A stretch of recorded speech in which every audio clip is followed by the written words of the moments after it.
Hello, everybody, and welcome back to video number 4 in this mini YouTube series on launching.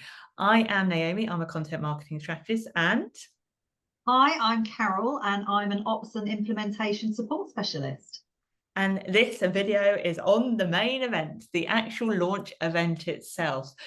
And there are so many different formats of how you could do a launch event, but it's about finding the right one for you. What kind of different launch events have you seen, Carol?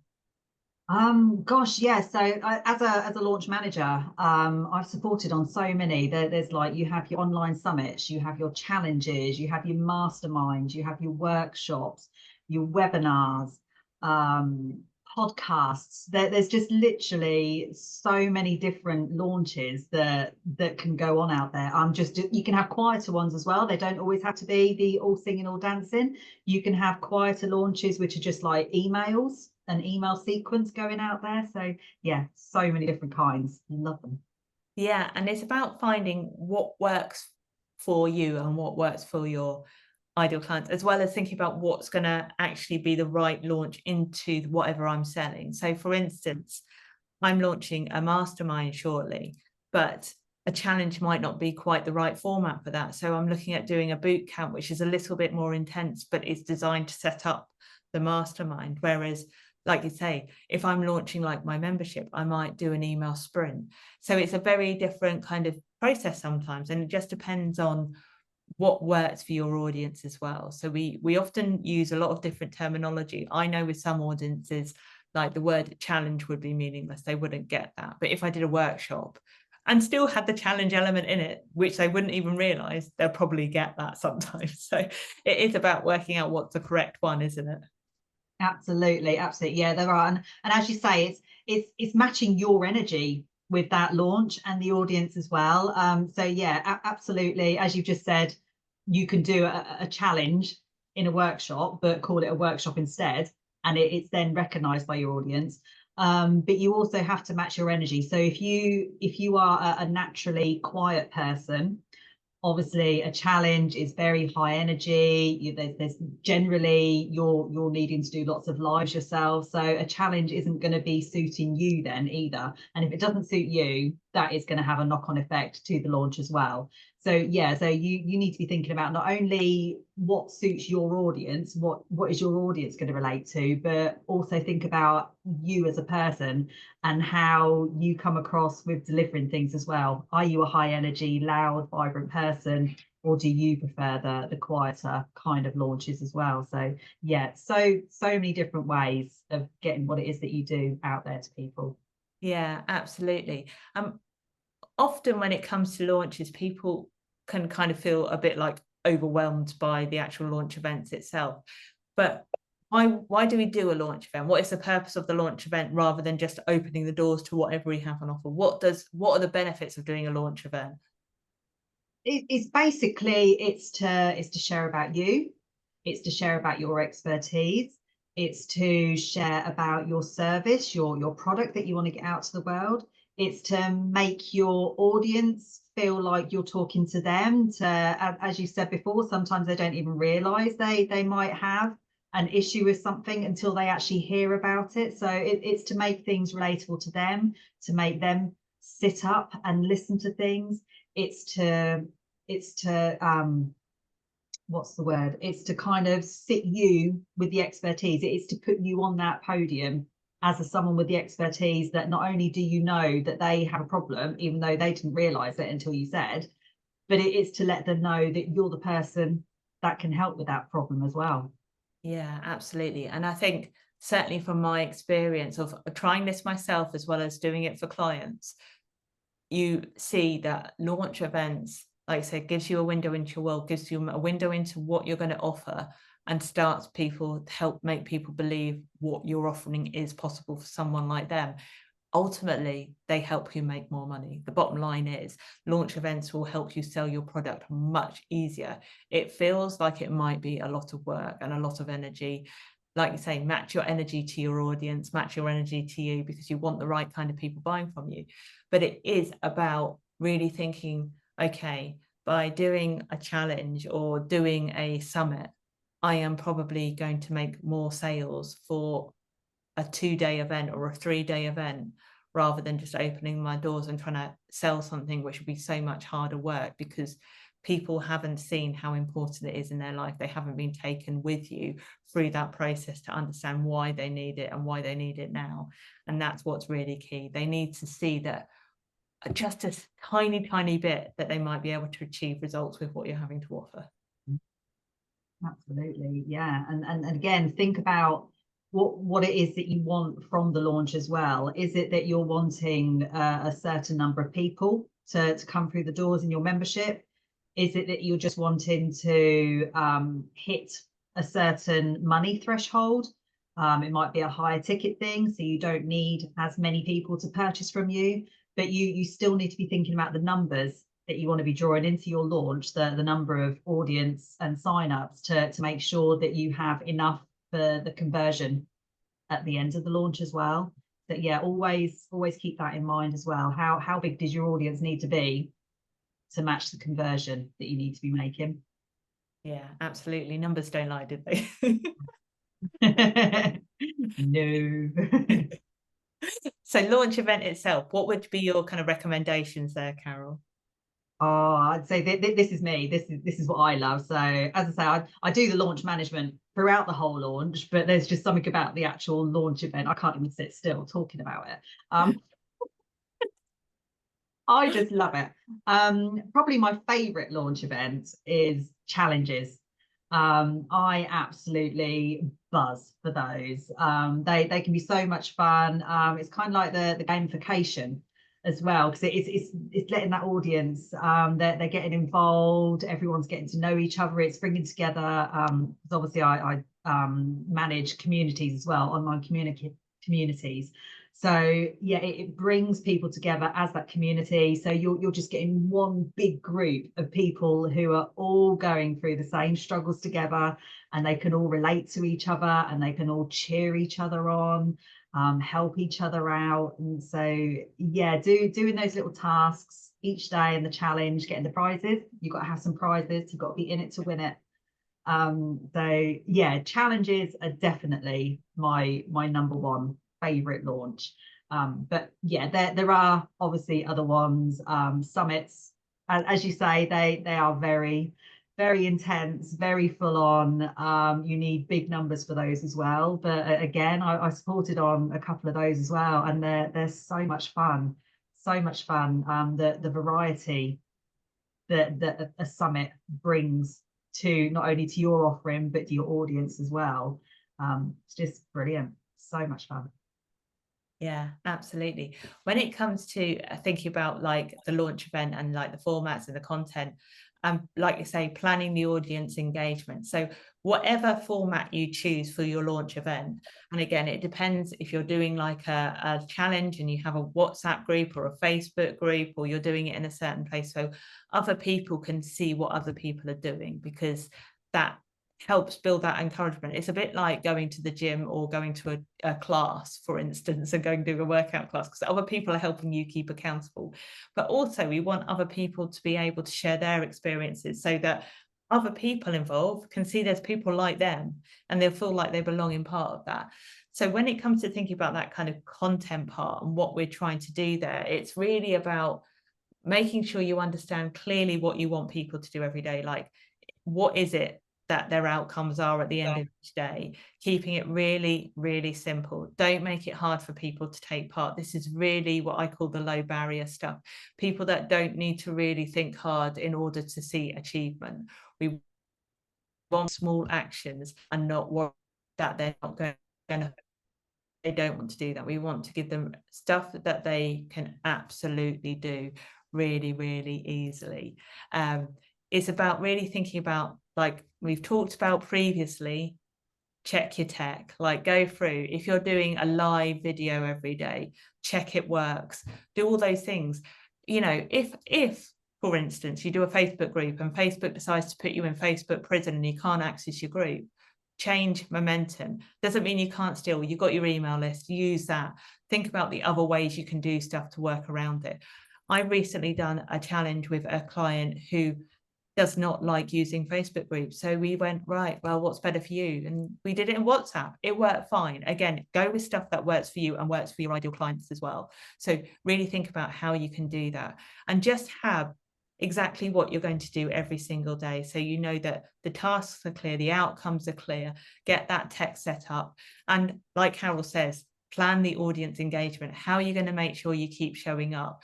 Be set times in your day to be present, answer those questions. If for whatever reason during that launch event the engagement starts to go down, which it will do naturally as whatever event you're doing happens, how are you going to keep making sure that people are involved? What questions can you ask? What can you share that will maybe get those conversations going? And it's absolutely okay to get people that know and like and trust you already, friends, family, whoever, to pose some questions for you. Like sometimes it helps when someone can ask a question that everyone else is thinking but not brave enough to say.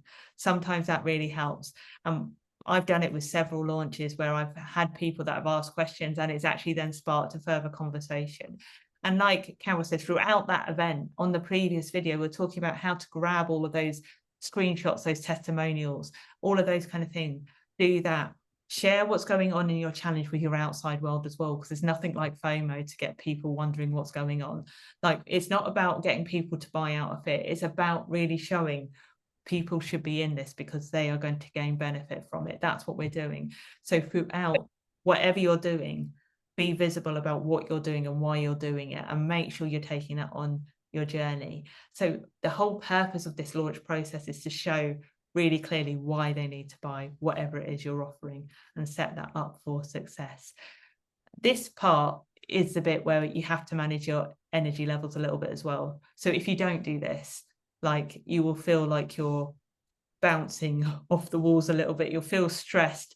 You know, you'll be scrambling to sort out tech. You won't be able to manage things when they go wrong, because they do go wrong. Stuff happens.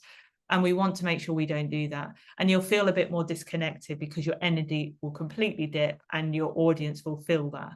People will feel that. So we need to keep making sure that we're giving ourselves space and time to do stuff. You don't have to be in your group on your thing all the time if you don't need to be. Set time aside to do things like that.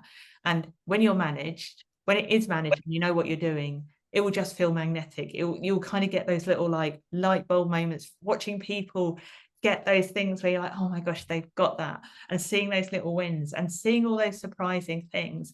But also what you will do is also learn. You will learn as you go through of what's working, what's not. And what I would really love for you to do is keep something by your computer, wherever it is you're doing your launch, so you can keep that feedback going as you go throughout. What's working even better if next time, because as we track and we learn, we can be much more in control and keep an eye on those numbers. It's really important to see how many people are signing up, where and when. And if we know we're not hitting those, it means we've got to do something to make sure people are getting in. Maybe it's sending more DMs, maybe it's reaching out to a few more people. When we know what's going on, we're in control, and we can make sure we adjust it, so we make sure we get as many people into that launch. What I will also say as one final point is, as a launch process goes through, the numbers grow, particularly if you're doing an event or a pre-launch. They will start to peak towards the end. It will be a slow burn to start with, and you'll see a graph do something like that. That's totally normal. I often get double the amount of people in at the last minute. So if you think that you've got no one in about a week before, it's because people tend to sign up at very last minute. That's fine. Keep pushing through, because everything you put out there will be seen by one more person. That's the mentality we need to get into. And that one more person could tell one more person about that. And that's what we really want. So that's how you keep together when it comes to a launch process, isn't it, Carol? Absolutely. Yeah, absolutely. Just going quickly back to what you said about the Facebook groups, and obviously Facebook can put you in jail sometimes and what have you. So yeah, absolutely. Don't worry. You have your backups, like your email list as well. Another tip I always give my clients, if they have a Facebook group, is to make sure they have another admin in that group as well. So either myself or somebody else on their team. So just because they're locked out doesn't mean they still can't then access the group via the other admin. So that's just a little side note on there. But yeah, absolutely. The whole launch itself can be exhausting. But the actual launch events is where you do need that really big last push of energy. So as you said, Naomi, make sure you are trying to protect your energy. So make sure you are trying to get that sleep, make sure you are eating and drinking. They seem very basic things, but sometimes you can get so caught up in the momentum of the launch that you forget about looking after yourself. And if you don't look after yourself, your energy is going to start draining, and it's going to start telling on the whole launch. Other people pick up as well.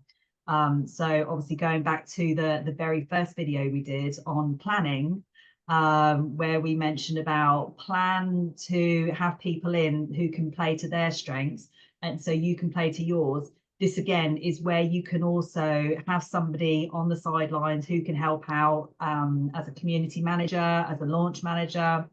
These are things that I support my clients with. So again, you can then take a step back. Other people can help out a bit with the engagement. They can be in the comments if you're doing a summit, or if you're doing a masterclass. You can have somebody there helping out in the comments, keeping an eye on things as well. So you're taking a bit of that time back for yourself, a bit of that stress back away from yourself, just protecting your own energy levels as well. Because yeah, this is it, baby. This is what you have been working up to, and it's so exciting. It is. And really something that I have mostly become more aware of through my own experience, but also helping clients with this. It is an emotional roller coaster. You will dip, you will hit the bottom, you'll go back up again, and it will be like this. Let it roll. Like when you hit those dips, because you may not have a day of sales, it will happen. That sometimes does happen. When you come to actually that selling part, and that feels like we can often be uncomfortable with selling if it's not your natural thing, and feeling like we're being really pushy about it. Remember, you are helping people. Your offer will help solve people's problems and make their lives easier, and probably save them money and time in the long run, which is what we want to do. We're out there to help people. So when you are thinking about that sales process, you will probably have peaks and troughs. And this is where tracking the numbers, because we start to learn patterns, we start to understand the buying behaviors of our ideal clients. Like I say, some people take longer to buy, they're not necessarily going to see. So you will go on an emotional roller coaster throughout this. You will dip, you will hit the bottom, you'll go to the top, you'll dip again. When you hit those bottoms, do something to light yourself up, like put little pointers throughout your week that will go and fill your cup up. Like go and do things that will bring back your energy. Take yourself out of it for a couple of hours, whatever you need to do to really pick yourself back up again, because we are thinking about, we're learning from this. It's a whole learning process. So just let those emotions roll. Like it's fine. Everyone goes through it, and I've been through it. Carole's been through it. Our clients go through it. It's natural. It's totally the right thing. If you're not going through that emotional roller coaster, there's probably something else going on at that point, right? Absolutely. Yeah, it is. It's a huge thing. There's no getting away from it. It's a huge thing. My God, it's exciting. But yeah, the bottom line is look after yourself doing it. Because without you, there is no launch. So yeah, absolutely. I think that's a really good point to end this video on. Like, look after yourself, take care. This is the fun bit. And we're going to pop resources as usual in the description. So if you need more help with this, go and have a look at those resources there. And again, come and ask questions in the comments as well, because we're here to help. There are so many different ways of doing launches, but we have to find the one that works for us. And remember, just make sure you've got everything set up ahead of time. Right, so we'll be back again with the last video in this series, which is all about the post-launch nurture. This is about the bit after the launch that we then have to deliver whatever it is that we're delivering, as well as look after our audiences, whether they brought or not. And sometimes this is a bit we forget.